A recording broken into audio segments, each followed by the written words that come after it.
Pemirsa Krama Hindu ring Kabupaten Gianyar sampun ngosekin pura ring widangan irika antuk ngaturang bakti Raina Galungan. Selantang margi Raya Batuan Sukawati Gianyar utamanya ring patung bayi Sakah dawa galas semeng sampun kerauhin oleh Krama.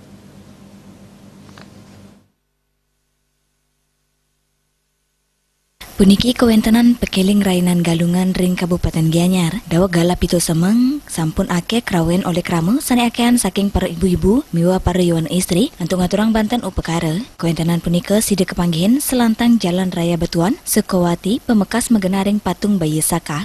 Krama rau antuk ngaturang banten upekara miwa ngemargiang pangubaktian. Kawentenan inucap telar kepanggihan ring belah batu inggih punika ring pura dalam maya belah batu. Penyatusan pemedak sampun ngosaken pura untuk ngaturang bakti ring Rainan Galungan.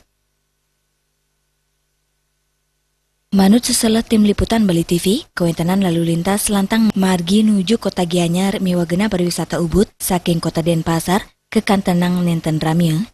Wanta makata pelinggihan Krama ngelintang sane akan memargi untuk ngaturang bakti Rainan Galungan. Sufiatna Bali TV.